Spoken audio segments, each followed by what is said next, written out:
이 부분, 이 말씀은 여러분들이 설교를 이전에도 들었을 수 있는 그러한 성경 본문이고 말씀이 됩니다. 그렇지만 이 시간 저와 같이 제가 자세하게 이 말씀에 어떤 의미가 있는지 전해드릴 테니까 잘 들으시고 이 말씀을 마음에 새길 수 있게 되길 바랍니다. 빌립보 교회는 사도 바울이 세 번에 걸친 전도 여행 중에 두 번째 전도 여행 기간 중에 마게도냐 지방, 지금의 터키 인근에 처음 세운 교회가 바로 빌립보 교회입니다. 빌립보 교회는 바울을 통해서 처음 복음을 접한 이후에 지속적으로 바울과 친밀한 관계를 유지했고, 바울이 거기 계속 있지 않았습니다. 복음을 전하고 교회를 세우고 또 다른 지역으로 옮겨간 거죠. 그 이후에도 바울과 계속 친밀한 관계를 유지해 왔습니다. 또 여러 차례에 걸쳐서 물질적으로 바울의 선교 사역을 후원하는 등 바울에게 큰 기쁨을 안겨주었던 교회, 그 교회가 바로 빌립보 교회입니다. 이 편지를 기록할 당시에 바울은 로마 감옥에 1차로 감금되어 있을 때입니다. 로마 감옥에 갇혀서 한 번 갇혔다가 풀려나와서 2, 3년 있다가 다시 두 번째 갇히고, 그래서 바울이 순교를 주후 68년 정도에 순교하게 되는데, 첫 번째 갇혀 있을 때 이 편지를 쓴 것입니다. 이 편지를 쓰게 된 계기는 빌립보 교회가 우리를 가르쳐줬던 바울 선생님이 감옥에 갇혔다 하는 얘기를 들었습니다. 그러니까 교인들이 옥바라지하라고 한 사람을 보냅니다. 에바브로디도라고 하는 사람을 보내서 감옥에 있는 바울 곁에서 시중을 들게 했던 거죠. 그만큼 바울을 아끼고 사랑했던 교회, 은혜를 크게 입었던 교회, 그것을 그런 식으로 갚고자 했던 교회가 바로 빌립보 교회였던 것입니다. 그런데 이렇게 그 로마 감옥까지 와서 옥바라지를 하던 에바브로디도가 도중에 병이 들었습니다. 옆에서 바울을 시중 들던 사람이 아파버린 거예요. 근데 이게 보통 아픈 게 크게 아파서 생명이 위독해질 지경까지 이르렀던 거죠. 이 얘기를 빌립보 교회 교인들이 듣습니다. 그랬더니 그 교인들이 걱정하는 거죠. 야, 이거 옆에서 바울 선생님 도와주라고 했더니 그 친구가 가서 오히려 병이 나버렸으니 오히려 얼마나 그게 크게 마음에 걱정이 되겠습니까? 아픈 병이 든 에바브로디도도 마음 상하고 걱정이 되고, 그를 바라보는 바울도 또 근심이 되는 상황이 바로 지금이었다 하는 것입니다. 그런데 하나님의 놀라운 은혜가 임해서 기적 같은 하나님의 역사하심이 있어서 에바브로디도가 회복되게 됩니다. 병을 낫게 됩니다. 그래서 너무 기뻐서 바울이 에바브로디도를 자기를 파송한 교회로, 빌립보 교회로 돌려보내게 됩니다. 돌려보내면서 나 바울이 지금 어떻게 살고 있는지 괜찮다 하는 형편을 전해주고, 또 고생했으니까 에바브로디도 또 몸도 좀 추스릴 수 있도록 잘 좀 위로해 주세요 라고 하는 마음을 담아서, 그리고 빌립보 교회가 그동안 자신을 향해서 베풀어준 호의, 사랑에 감사하고자 쓴 글이 바로 빌립보서, 이 편지가 되는 것입니다. 그런 내용을 담아서 써서 보낸 거죠. 그 이유 때문에 이 빌립보서는 편지 내용이 굉장히 개인적입니다. 그리고 전반적인 흐름이 굉장히 감사와 기쁨이 그래서 충만한 거예요. 로마 감옥에서 이 서신을 기록한 바울은 지금 충만한 자신 속에 있는 기쁨의 이 정서를 이 빌립보 교회 교인들에게 전해주고 싶었던 거죠. 그래서 그 내용을 적은 거예요. 그리고 이후에도 이 성경을 읽고 묵상할 2000년 교회의 모든 교인들에게, 오늘 이 말씀을 같이 나눌 여러분과 저를 포함하여 이 모든 사람들에게 환경을 초월한 기쁨의 마음을 전해주고자 바울은 이 서신을 기록해서 전달한 것입니다. 오늘 우리가 읽은 말씀 중에 뒤에 17절, 18절 말씀이 바로 이러한 바울의 기뻐하는 마음이 잘 드러나가 있는 구절이 되는 것입니다. 오늘 우리 교회 설립 8주년을 맞이하는 주일에, 그래서 제가 어떤 말씀을 준비할까 하다가 기쁨의 교회, 이 교회, 우리 교회가 이런 교회가 됐으면 좋겠고 앞으로도 이런 교회 모습을 가지고 나갔으면 좋겠다 하는 마음을 가지고 이 부분 본문을 가지고 기쁨의 교회라고 하는 제목으로 말씀을 전하기를 원합니다. 먼저는 기쁨의 교회는 구원을 이루시는 하나님이 주도하시는 교회입니다. 바울이 세웠던 여러 교회들 가운데 빌립보 교회는 지금 제가 말씀드린 대로 특별한 의미를 가진 교회였습니다. 교회가 가난하기는 했지만 바울의 사역을 지속적으로 도와주고 후원해 주었고 특별한 애정을 표현하던 교회가 빌립보 교회입니다. 바울은 지금 이 편지를 쓰고 있는 지금이라도 그들이 너무 보고 싶은 거예요. 달려가고 싶지만 감옥에 있기 때문에 가지를 못하는 것입니다. 현실이 그렇지 못합니다. 그래서 12절 말씀이 그거예요. 그러므로 나의 사랑하는 자들아, 너희가 나 있을 때뿐 아니라 내가 너희와 함께 목회하고 있을 그때뿐 아니라 지금 나 없을 때도, 내가 지금 감옥에 있잖아요. 로마 감옥에 있잖아요. 지금 내가 없어도 너희는 하고 말하는 거죠. 바울은 자신이 그들과 함께 있었을 때 그들이 보여주었던 말씀에 대한 충성, 참된 충성을 기억하는 거죠. 그래서 더욱 지금 나 없을 때도 항상 복종하여 이렇게 말하고 있는 것입니다. 그들이 보여주었던 말씀에 대한 참된 순종을 기억하면서 지금 내가 없어도, 지금 그들과 함께 하지 않을 때에도 오히려 너희는 더욱 말씀에 순종하여 너희의 구원을 이루어야 된다라고 권면을 하고 있는 것입니다. 여러분, 사도가 누굽니까? 사도들이 누굽니까? 사도들은 하나님께로부터 받은 복음을 전하고 성경을 기록하도록 부르심을 받은 특별한 사람들입니다. 그 중에 바울은 아주 특별하고 뛰어난 사람입니다. 그럼에도 불구하고 바울은 지금 뭐라고 말합니까? 빌립보 교인들의 믿음이 결코 자신의 있고 없음에 좌우되지 않아야 된다, 이 말씀을 여기서 하고 있는 것입니다. 이게 12절이에요. 바울이 있을 때는 믿음 생활 잘하고 바울이 없기 때문에 이제 다른 교육자가 왔으니까 이제는 믿음이 좀 약해져도 괜찮다, 대충 해도 된다, 이게 아니라 하는 것입니다. 신앙이 사람에게 달린 것이 아님을 여기서 말하고 있는 것입니다. 여러분, 바울 같은 분이 그렇다면 오늘날 목회자는 더 말할 필요가 뭐가 있겠습니까? 한국교회 안에서 목회자가 때로는 너무나도 그 영향력이 커서 마치 그 목회자가 없으면 신앙과 교회가 다 무너질 것처럼 그렇게 말하는 경우를 종종 보지만 착각입니다. 하나님의 교회, 하나님의 주인인 것을 사람들이 생각하지 않기 때문에 그러한 발상과 그러한 말들을 하는 것입니다. 옳지 못합니다. 이단적인 교회들, 좀 문제 많은 교회들 보십시오. 한 사람 목회자에 매여 있지 않습니까?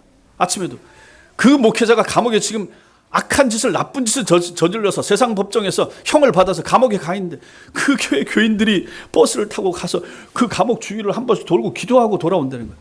무엇을 위한 기도고 무엇을 위한, 자기네 담임 목사가 거기 가 있다고 그거 왜 돕니까? 정신 차리라고 회개하라고 오히려 기도해야지. 착각입니다. 목회자들은 종이요 도우미일 뿐입니다.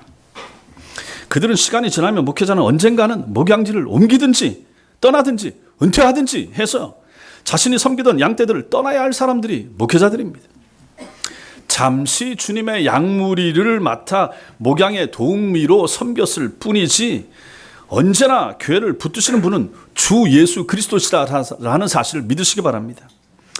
여러분과 저 우리의 신앙은 전적으로 하나님의 주권 아래에 있습니다. 하나님이 하셔야 됩니다. 하나님이 하셨습니다. 하나님이 하실 것입니다. 하나님이 하고 계십니다. 물론 지금은 목회자를 통해서 하시지만 꼭 그 사람이 있어야만 믿음 생활을 잘하고 정상적으로 하게 되는 것은 아니라 하는 것입니다. 바울 자기 자신마저도 그 얘기를 지금 하고 있는 거예요. 여러분과 저의 신앙은 전적으로 하나님의 주도하심 가운데 있습니다. 이것을 13절에서 말합니다. 13절 같이 읽겠습니다. 시작. 너희 안에서 행하시는 이는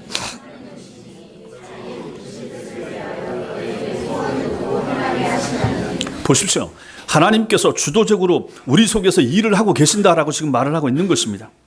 우리 마음속에 자기의 기쁘신 뜻을 위하여 하나님께서 너희에게 소원을 두고 행하게 하신다.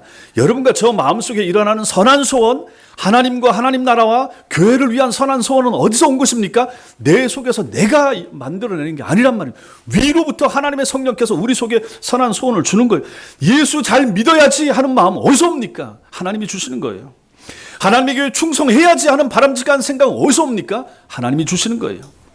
새해에는 좀 더 신자답게 살아봐야지, 이 생각도 마찬가지입니다. 내가 좀 더 성경 열심히 읽어야지 하는 마음이 어디서부터 옵니까? 하나님께서 너희에게 소원을 두고 행하시는 하나님의 일하심의 모양이 그렇게 나타나는 것입니다.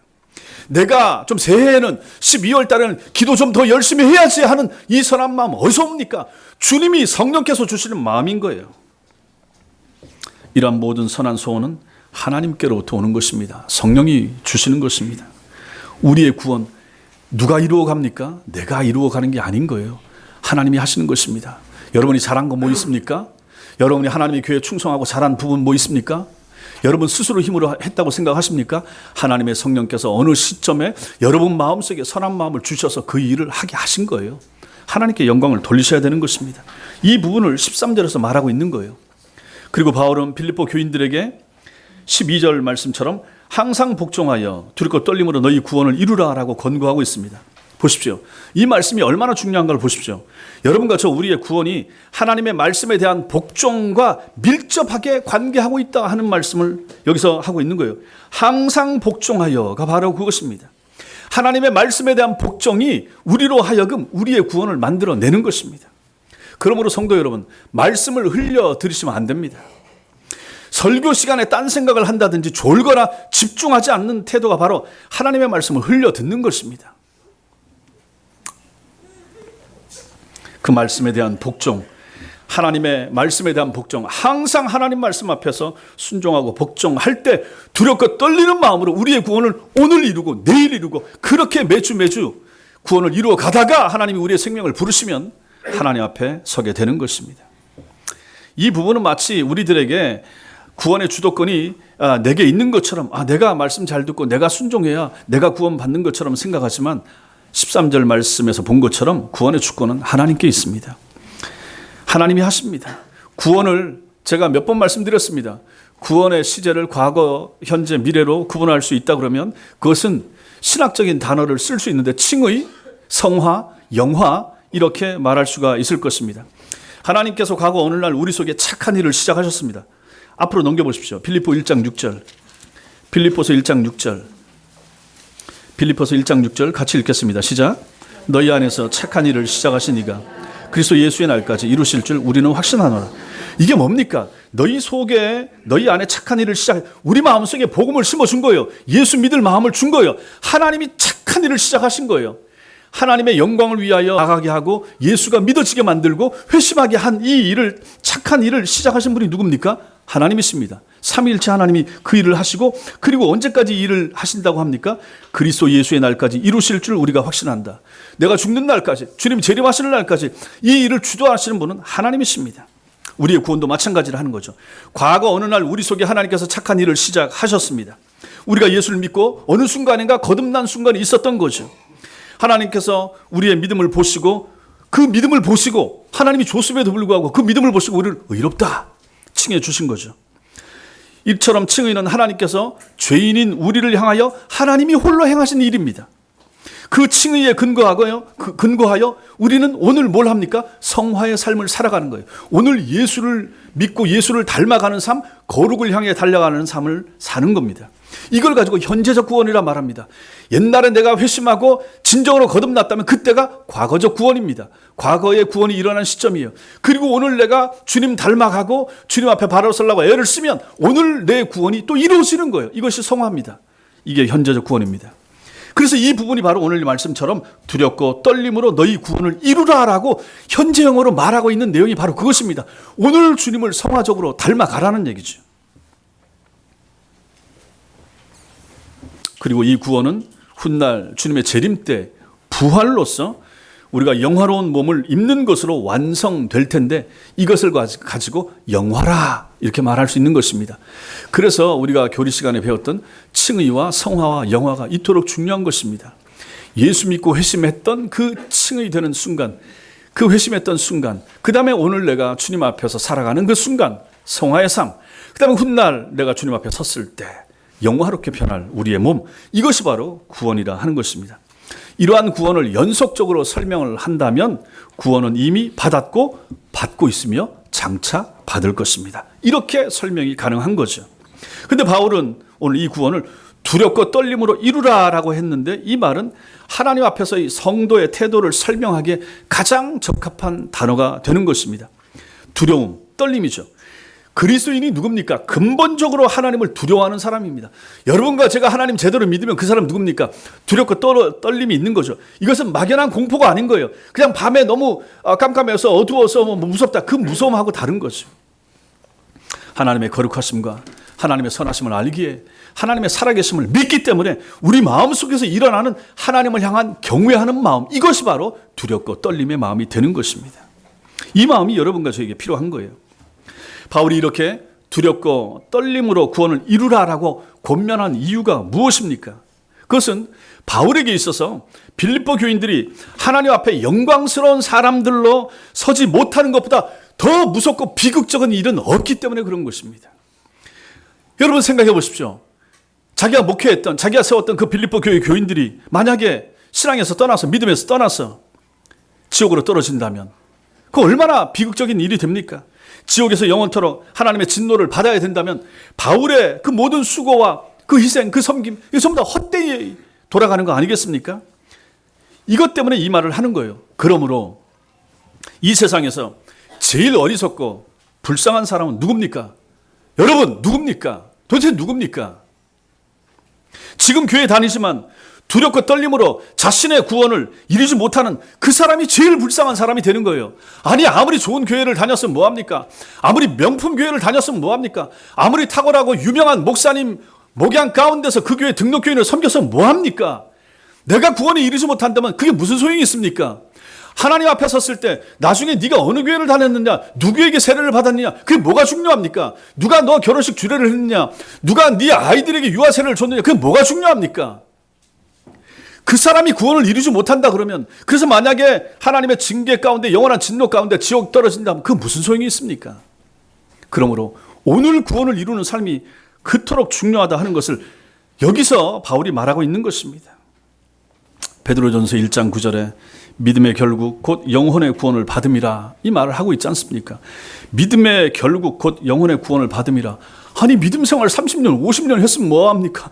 죽는 순간에 땅에서는 장례식을 교회에서 거창하게 했지만 이 영혼이 회심하지 못했기 때문에 과거 구원도 없었고 현재적 구원을 이루는 삶도 없고 훗날 하나님 앞에 구원받지 못해서 지옥으로 가는 사람을 땅에서 아무리 호화롭게 장례식을 치른들 뭐 하겠습니까? 지옥으로 떨어지면 아무짝에도 소용이 없는 게 되는 것이죠. 구원이 여러분과 저 우리의 목적이 되고 우리의 지향점이 되어야 된다 하는 것입니다. 저는 여러분의 목회자로서 하나님의 부르심을 받아 이곳에서 섬기고 있습니다. 할 수만 있다면 저는 여러분의 신앙에 절대적이고 선한 영향력을 미치고 싶은 마음이 정말로 간절합니다. 그래서 그것 때문에 몸부림치고 애를 씁니다. 많이 부족하고 모자라지만 나름대로 제 수준에서 하나님이 허락하신 범위 내에서 애를 쓰려고 노력을 합니다. 제가 이런 소원을 갖는 것은 지극히 당연하고 그것을 잘 감당하는 것이 저의 사명입니다.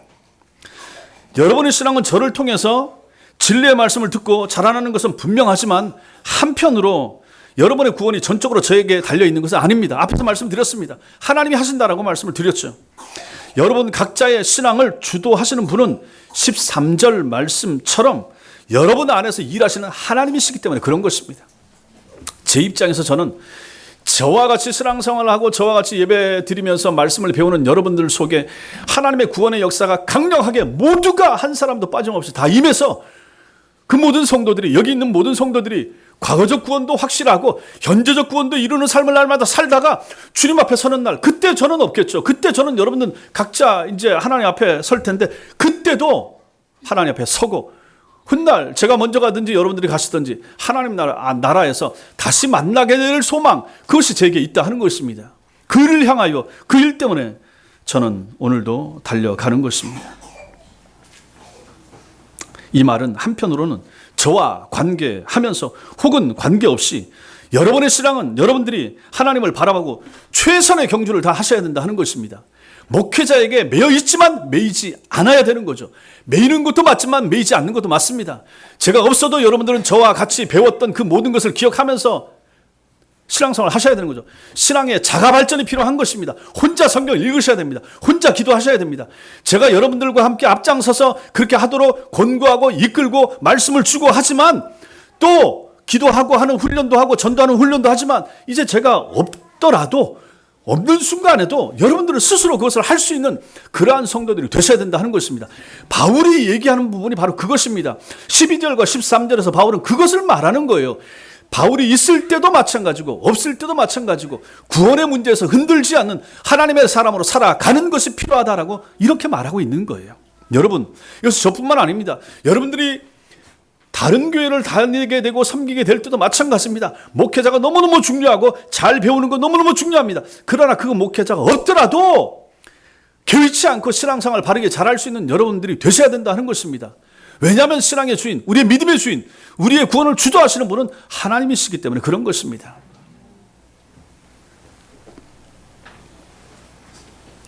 그분을 앙망하면서 믿음의 길을 잘 달려가는 성도들이 되는 것이 필요합니다. 그래서 첫 번째, 기쁨의 교회는 어떤 교회인가? 구원을 주도하시는 하나님이 계신 교회, 하나님이 주도하시는 교회, 그 교회가 좋은 교회, 참된 교회, 바람직한 교회, 그리고 그 교회가 바로 기쁨의 교회가 되는 것입니다. 두 번째로 오늘 말씀해 보면 흠 없는 성도들이 나타납니다. 흠 없는 성도들이 사명을 감당하는 교회, 그 교회가 바로 기쁨의 교회입니다. 방금 저는 기쁨의 교회는 하나님께서 주도하시는 구원의 역사가 성도들 속에서 잘 실현되는 교회라고 말씀을 드렸습니다. 이제 그 기쁨의 교회를 구성하는 성도들을 한번 살펴봐야 됩니다. 빌립보 교인들은 어떤 시대를 살았습니까? 또 우리는 여러분과 저는 지금 어떤 시대를 살고 있습니까? 그러니까 보면요, 성경이 다 답을 줘요. 성경이 다 답을 줍니다. 성경이 답을 줍니다. 성경 속에 다 답이 있습니다. 바울이 살았던 시대 어떤 시대입니까? 여러분과 제가 지금 살고 있는 시대가 어떤 시대입니까? 15절 말씀 보십시오. 15절 같이 읽겠습니다. 시작. 이는 너희가 흠이 없고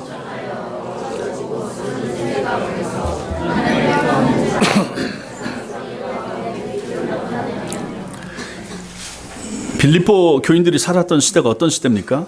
어그러지고 거스리는 세대, 이렇게 표현을 하고 있습니다. 어그러지고 구분, 불공평한, 무정한, 그러한 뜻입니다.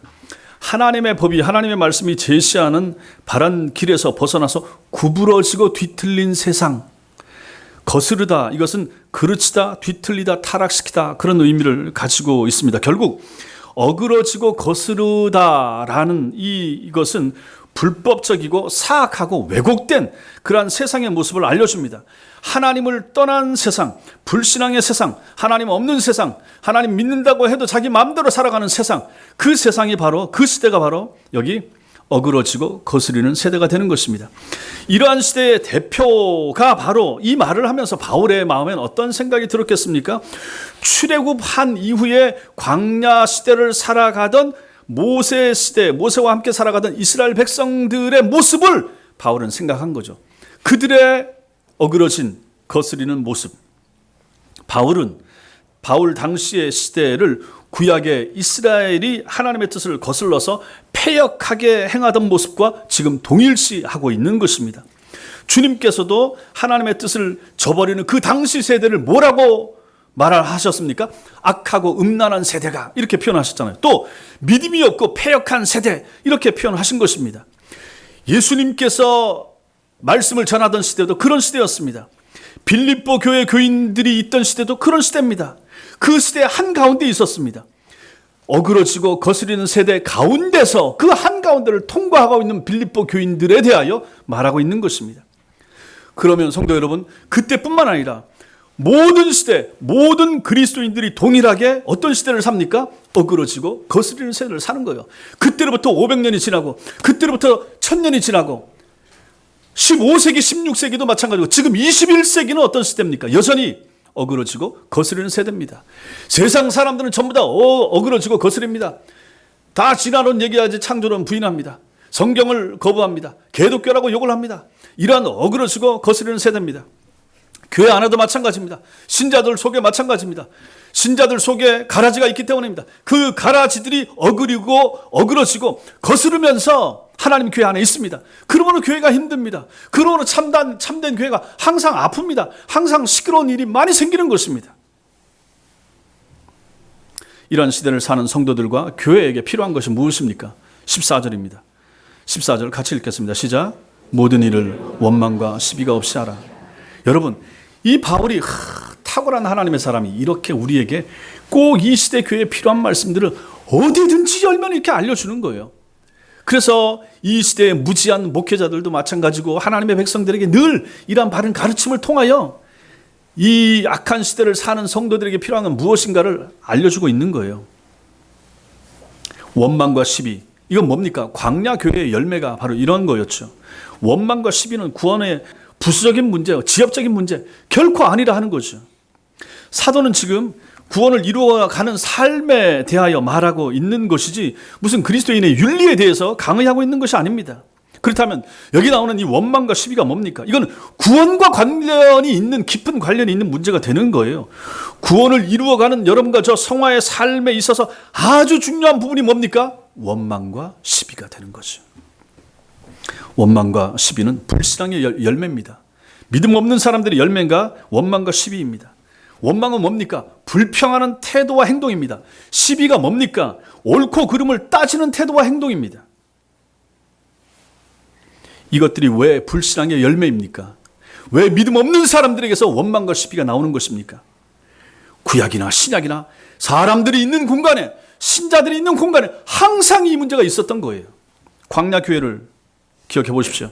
이스라엘 백성들은 하나님의 기적을 날마다 보고 살았던 사람들이죠. 불기둥 보고 구름기둥 보면서 따라가고 하나님이 내려주시는 메추라기 잡아먹고 만나를 먹었던 사람들이 그 시대 그 사람들 아닙니까? 기적 속에 살았던 사람들이 늘 행복했습니까? 기뻐했습니까? 늘 감사했습니까? 아니잖아요. 우리가 아는 대로. 근데 그들은 자주자주 원망했습니다. 자주자주 모세에게 대들고 따졌습니다. 바울은 지금 그들을 생각하면서 빌립보 교인들에게 말하고 있는 것입니다. 광야 백성들은 물이 없다고 불평했습니다. 먹을 것이 부족해도 불평했습니다. 길이 험해도 따지고 들었습니다. 대들었습니다. 이렇게 하나님의 선하심과 하나님의 인도하심, 하나님의 공급하심을 믿지 않을 때 사람 마음속에 일어나는 게 뭡니까? 원망과 불평인 것이죠. 원망과 시비처럼 성도의 삶과 교회를 황폐하게 만드는 것은 없습니다. 여러분 생각해 보십시오. 집안에 가족들 사이에 원망이 있으면 그 가정이 어떻게 되겠습니까? 부모가 자식을 원망하고 자식이 부모한테 대들고 이러면 그 가정이 어떻게 되겠습니까? 원망이 있고 시비가 있으면 그 가정이 온전한 가정이 설 수 있겠습니까? 교회도 마찬가지고 직장도 마찬가지고 어디든지 마찬가지입니다. 원망과 시비처럼 성도의 삶과 교회를 황폐하게 만드는 요소는 없습니다. 그래서 바울은 광야 교회의 교훈을 빌어서 빌립보 교회 교인들에게 이 말을 전해주고 있는 거예요.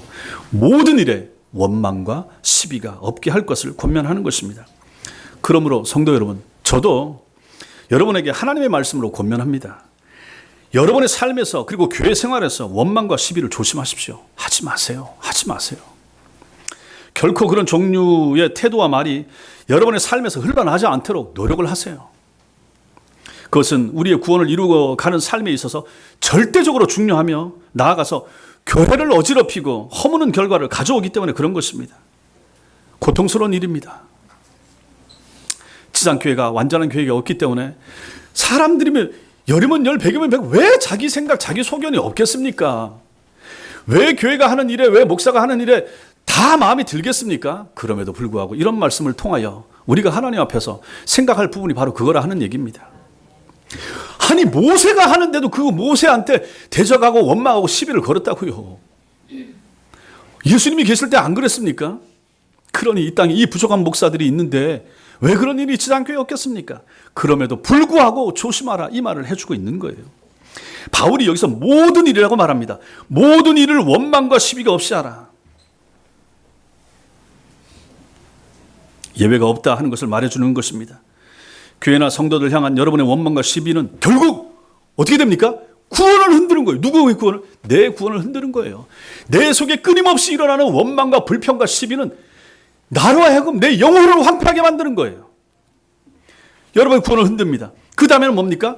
여러분의 주변 사람들의 신앙을 흔듭니다. 그 원망과 그 시비 속에만 가지고 있잖아요. 믿음 있는 사람들은 어떻게 합니까? 원망과 시비가 일어날 수 있죠. 그걸 하나님 앞에 기도한다고요. 그 사람들은요. 하나님 이게 좀 문제가 있습니다. 이거 좀 이렇게 되지 않았으면 좋겠습니다.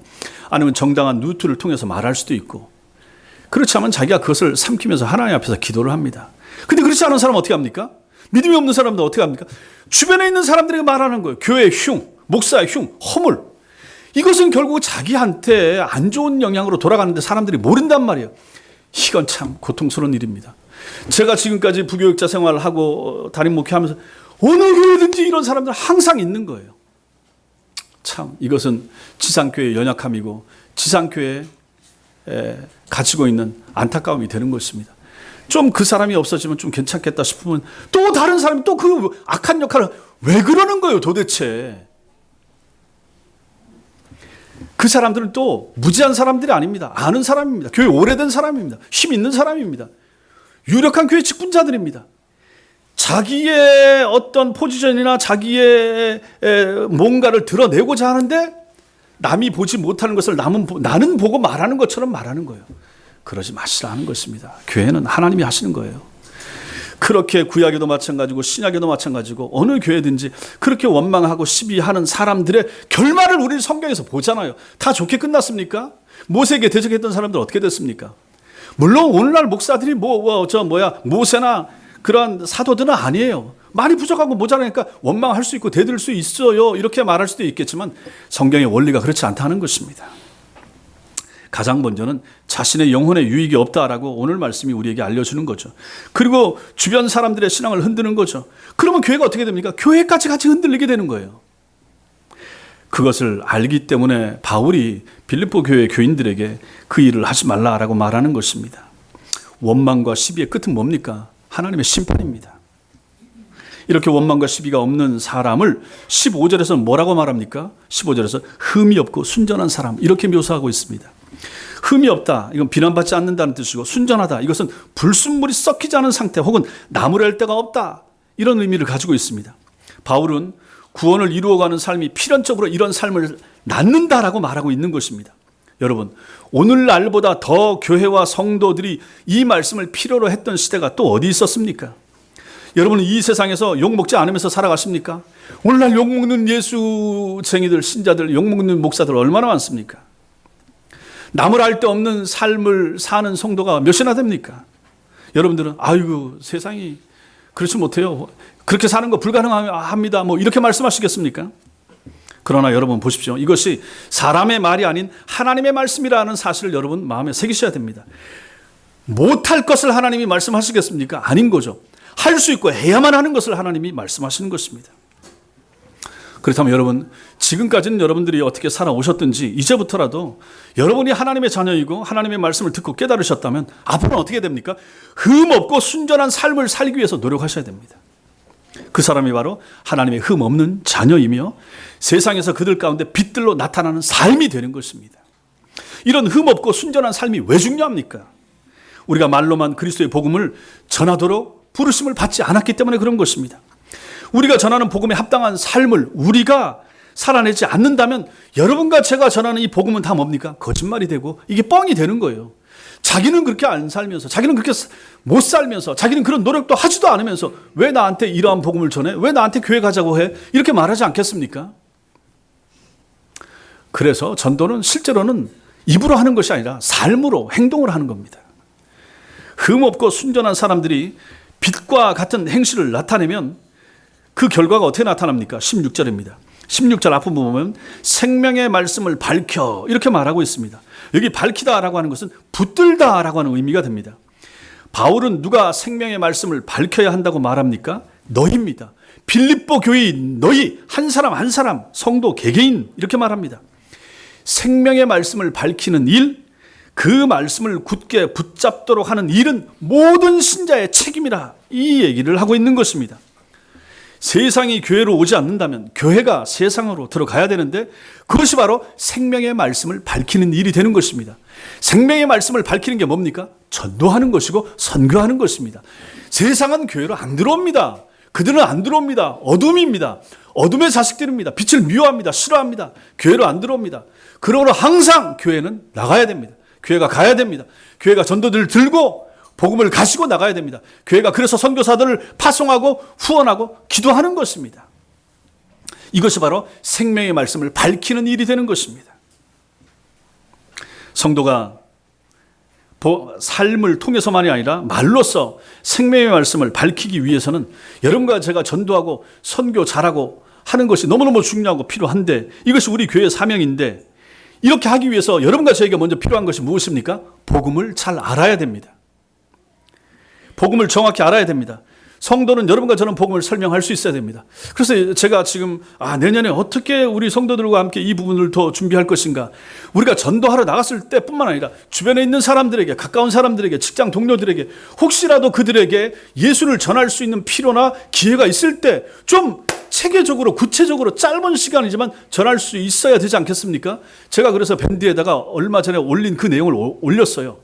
창조부터 시작해가지고 그 내용 성경 구절들까지 그걸 가지고 우리 성도들이 좀 숙지시켜서 내년부터 이걸 이제 조별 모임을 하게 되면 그 조 사이에 이걸 익혀가지고 좀 내게 가지고 있다가 기회가 되면 그것을 전해야 되겠다, 전할 수 있도록 해야 되겠다, 그런 생각을 하고 있는 것입니다.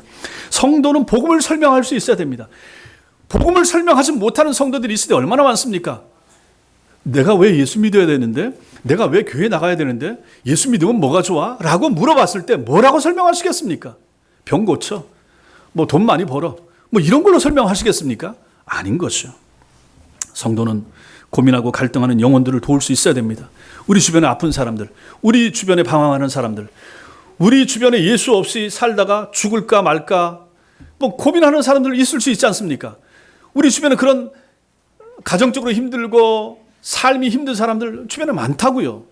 그런 사람들에게 우리가 가지고 있는 이 복음, 우리가 아는 이 기쁨, 우리가 만난 이 예수 전해야 되지 않겠습니까? 교회가 이 일을 해야 되잖아요. 성도들이 이 일을 해야 되지 않겠습니까? 그러려면 우리가 알아야 되는 거죠. 내 속에 뭔가 있어야 되는 거죠. 그들을 도울 수 있는 사람들이 돼야 되는 거죠.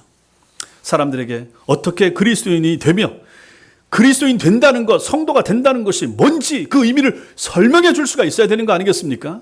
그러한 성도들로 우리는 양육받아야 된다 하는 것입니다. 어두운 세상에 생명의 말씀을 밝혀주는 일이 어찌 자신의 구원을 이루기 위해서 진력하면서 달려가지 않는 사람에게 그 일이 가능하겠습니까? 내 구원의 문제를 향하여, 내 거룩한 삶을 향하여 오늘 애쓰고 힘쓰는 삶이 없는 사람이 어찌 주변에 있는 다른 사람에게 예수 믿으세요, 복음을 믿으세요, 교회 나오세요, 이게 가능하겠습니까? 안 된다 하는 것입니다. 자신의 성화를 위해서 열심히 달려가는 사람이 다른 사람의 영혼도 볼 줄 아며 다른 사람의 구원을 위해서도 애를 쓰고 힘쓰고 그에게 복음을 전할 마음이 생기는 것입니다. 그래서 사도 바울이 먼저 두렵고 떨림으로 너희 구원을 이루라 라고 했고, 이어서 흠없고 순전하게 너희 삶을 살아서 그리고 생명의 말씀을 밝혀줘서 어두운 사람들 앞에 빛을 비춰줘서 그들로 하여금 그 빛으로 들어오도록, 예수 앞으로 오도록 하라라고 이 말씀에서 명령하고 있는 것입니다. 기쁨의 교회는 흠없고 순전한 성도들이 모인 교회가 기쁨의 교회입니다. 복음으로 살고 복음을 전하는 것을 사명으로 생각하는 사람들이 많이 모인 교회, 그 교회가 바로 기쁨의 교회가 되는 것입니다. 여러분과 제가 우리 교회가 이런 교회가 될 수 있게 되길 바랍니다. 마지막 세 번째로 우리는 수고가 헛되지 않은 목회자의 모습을 봅니다. 16절 말씀, 16절 같이 읽겠습니다. 시작. 생명의 말씀을 밝혀.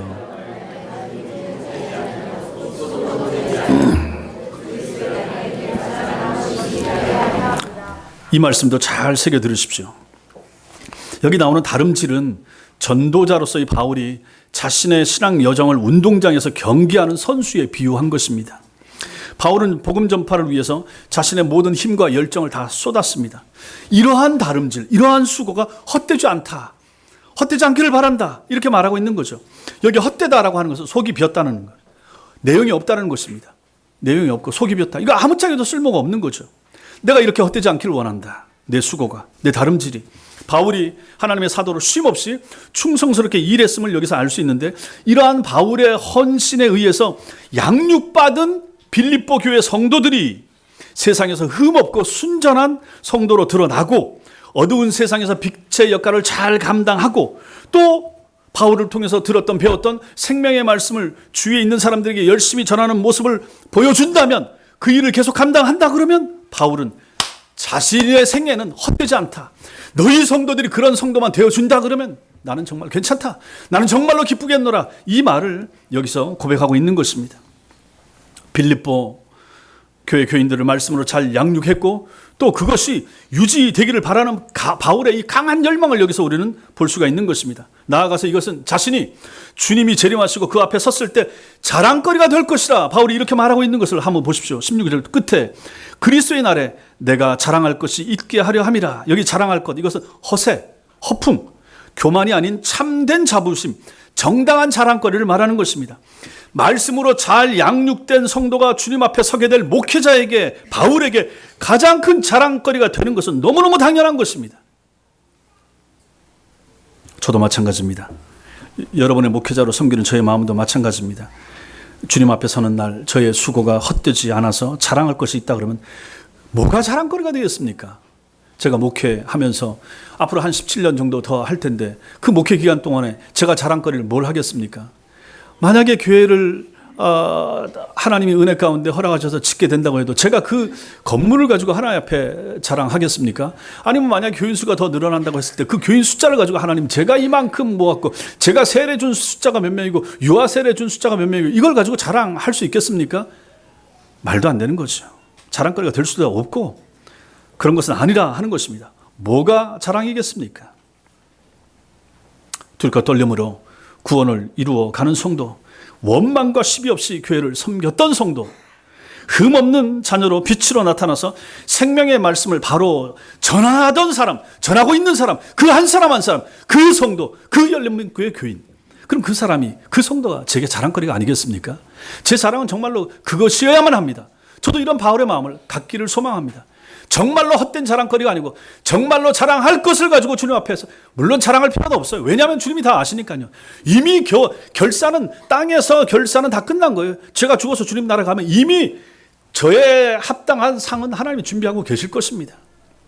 그럼에도 불구하고 제 자랑거리는 잘 가르침 받은 성도 외에는 자랑거리가 없다 하는 것을 바울은 저에게 가르쳐주고 있고 저는 우리 성도들에게 말하는 것입니다. 여러분 한 사람도 이러한 마음을 가지고 믿음 생활을 하는 것이 중요하다 하는 것입니다. 목회자가 어떤 사람인지, 목회자는 어떤 생각을 하는 사람이어야 하는지를 여러분들이 생각하시라 하는 것입니다. 만약에 그런 생각을 안 가진 목회자라 그러면 정당하고 바른 목회자라고 생각할 수 없을 것입니다. 자랑거리가 무엇이어야 하는가? 구원받은 성도 한 사람이 자랑거리가 되는 것이고, 믿음의 길을 잘 달려가는 경건한 신앙생활을 위해서 최선을 다하고 애쓰고 힘쓰는 성도, 하나님의 교회를 섬기는데 원망과 시비가 없이 잘 섬기려고 하는 마음을 가지고 그렇게 섬기는 한 사람의 성도가 있다 그러면 그것은 그 목회자의 기쁨이고 즐거움이고 자랑거리가 되는 것입니다. 제게도 마찬가지입니다. 그리고 17절에서 바울은 자신의 가르침을 정리하면서 구약의 제사 제도를 비유로 들고 있습니다.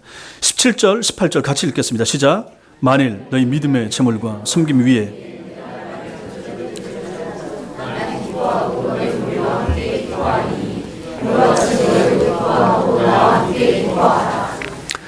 바울은 지금 빌립보 교인들이 하나님께 믿음으로 드리는 모든 그들의 행위, 그들의 봉사, 또 바울을 도왔던 그 시간들, 또 바울 앞에 보낸 헌금들, 이 전부 다 이걸 다 뭐로 간주합니까? 구약에 있어서 희생 제물로 간주하는 거예요.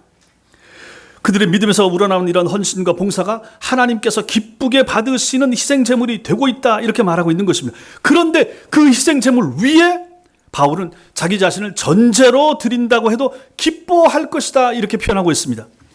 제사, 구약의 제사에서 마지막에 그 제사 제물 마지막에 부어서 포도주를 붓는 것을 가지고 전제라고 부릅니다. 마지막에 이때 포도주가 상징하는 것은 피입니다. 피.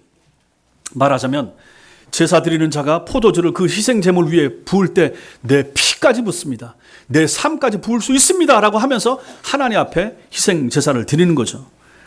바울은 자신이 빌립보 교인들의 헌신과 봉사라고 하는 그들의 그 희생 제물 위에 내 피, 내 바울의 피를 쏟아서 죽을 수 있어도 괜찮다, 좋다, 기쁘다, 이 말을 하고 있는 거예요. 그럴 수만 있다면 자신은 기뻐할 것이다, 이 말을 하는 거죠. 이미 바울은 여기서 순교를 생각하고 있었던 거죠. 이 편지를 지금 주 62년, 63년 정도 기록했으니까 68년에 세상을 떠났으니까 한 6년 후쯤 네로 황제 치하에서 순교 당하거든요. 그것을 생각하고 있는 거죠. 그러면서 이 얘기를 하고 있는 거예요. 그 빌립보 교회 교인들을 위해서라면 나는 죽을 수도 있다, 죽어도 괜찮다, 오히려 그것이 내게 기쁨이 된다, 이 말을 하고 있는 것입니다. 그리고 18절에서 너희도 기뻐하고 나와 함께 기뻐하라, 이렇게 권면하고 있는 것입니다.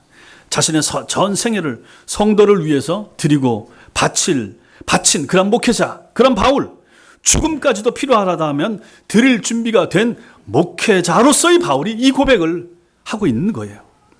그의 목양을 받으면서 자라는 성도들, 그 얼마나 기쁘고 즐겁습니까? 이러한 마음을 가진 목회자와 함께 여러분 하나님의 교회를 섬기고 싶지 않습니까? 저는 정말로 종종 그런 생각을 합니다. 제가 신앙생활 중학교 2학년 때부터 지금까지 하면서 제가 봐왔던 목사님들 중에 좋은 것을 생각하고 안 좋은 것들을 생각하고 좋은 것들은 취하고 안 좋은 것은 버리는 목사가 되자라고 끊임없이 생각하는데 안 되죠. 저도 연약하고 부족하니까. 그럼에도 불구하고 끊임없이 그 생각을 하는 것입니다. 이 생각이 제게서 떠나가지 않도록 저 나름대로 애를 쓰고 있습니다. 지금 이 얘기를 바울이 여기서도 하고 있는 거예요. 이러한 기쁨의 교회에는 이런 요소가 필요하다라고 말하는 거죠. 이러한 빌립보 교인들을 생각하면서 바울은 기뻤고 또 빌립보 교인들도 함께 기뻐하자 이렇게 말하고 있는 거죠. 너무너무 좋고 탁월한 이러한 목회자 바울, 또 그 목회자의 가르침과 지도를 받아서 잘 배우고 잘 성장한 빌립보 교인들도 기쁘고 이 교인들을 기뻐낸 이 바울도 기쁘고 이 얼마나 충만한 기쁨인가, 이러한 기쁨의 교회가 돼야 되지 않는가, 이 얘기를 지금 바울이 여기서 하고 있는 것입니다. 이것이 바로 기쁨의 교회인 것입니다. 충성스럽게 수고하는 목회자와 다른 생각 사심을 썩지 않는 목회자, 자기 생명을 죽여서라도 성도들을 바르게 섬기고 바르게 양육해서 하나님 앞에 세울 수만 있다 그러면 그거 족합니다라고 생각할 수 있는 목회자, 그 목회자와 선한 가르침을 날마다 잘 받아서 원망과 시비가 없이 하나님의 교회에 충성하고 헌신하고 잘 섬길 수 있는 교회가 있고 그 교인들이 있다 그러면 그 교회는 너무너무 아름다운 교회 아니겠습니까? 얼마나 좋은 교회입니까? 우리 교회가 그런 교회가 돼야 되지 않겠습니까? 정말로 저는 제 마음속에 그런 마음이 있습니다. 정말로 그러고 싶습니다. 정말로 그렇게 해보고 싶습니다. 정말로 그런 목회자가 되어보고 싶고 정말로 그런 성도들을 양육해보고 싶습니다. 정말로 여러분들이 여태까지 어디서 어떤 모습으로 배웠든지 간에 저와 함께 배우면서 이런 하나님이 원하시는 바울이 빌립보 교인들을 향해서 얘기했던 그러한 성도들로 저도 키워보고 양육시켜보고 싶은 그런 마음이 있는 것입니다. 이런 교회가 하나님이 원하시고 하나님이 기뻐하시는 그런 교회가 될 것이라는 것입니다. 사랑하는 성도 여러분, 여러분의 구원을 이루셔야 됩니다. 두렵고 떨림으로 구원을 향해서 날마다 나아가셔야 됩니다. 새로운 한 달이 열렸습니다. 새로운 한 날도 마찬가지입니다. 구원을 이루는 삶을 사셔야 됩니다. 성화의 삶을 살아가셔야 됩니다. 여러분 삶과 교회 안에 모든 일에 원망과 시비가 없이 하나님의 교회를 섬겨보십시오. 그렇게 섬겨보십시오. 그렇게 충성해 보십시오. 하나님이 보십니다. 내가 입을 열 때 하나님이 들으십니다. 내 마음을 하나님이 읽으십니다. 내 충성과 보이지 않는 곳에서 헌신 하나님이 보십니다. 하나님의 교회를 좀 이렇게 섬겨보세요. 이런 충성이 필요합니다. 적당한 선에서 섬기지 마시고 애를 쓰고 힘을 써서 섬겨보세요. 목사님, 당신부터 그렇게 섬기세요. 예, 저도 섬겨보겠습니다. 노력하겠습니다. 여러분도 그렇게 섬기십시오. 안 보이는 자리에서 험한 일 안 하고 싶어 하는 그런 자리에서 해보시고, 돌아오는 토요일날 김장하는데 좀 나오시고, 개인적으로 급하고 필요한 일이 있어요. 하셔야죠. 교회 일만 먼저 해야 됩니다. 교회 일이 제일 중요합니다. 제가 그렇게 언제 얘기합니까? 그럼에도 불구하고 마음과 정성이 내 교회, 내 사람들, 내 하나님의 사람들, 그들과 함께 내가 있기를 원한다. 그런 마음이 우리에게 얼마나 필요합니까? 청소하는 자리, 교회 여기 섬기고 봉사하고 하는 자리에, 그러한 곳에 있을 수 있는 성도, 하나님이 얼마나 기뻐하시겠습니까? 그러한 성도가 바로 원망과 시비가 없이 하나님의 교회를 섬길 수 있는 사람들이 되는 것입니다.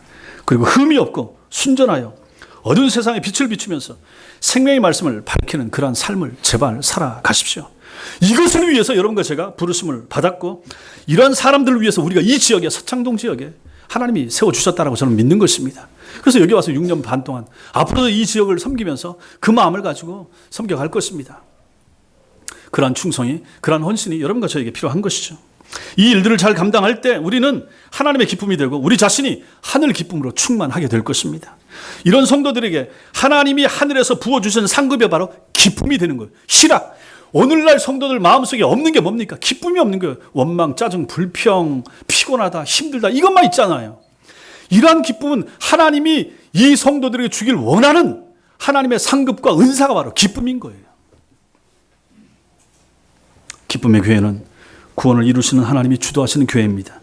기쁨의 교회는 흠 없는 성도들이 사명에 충성하는 교회가 기쁨의 교회입니다.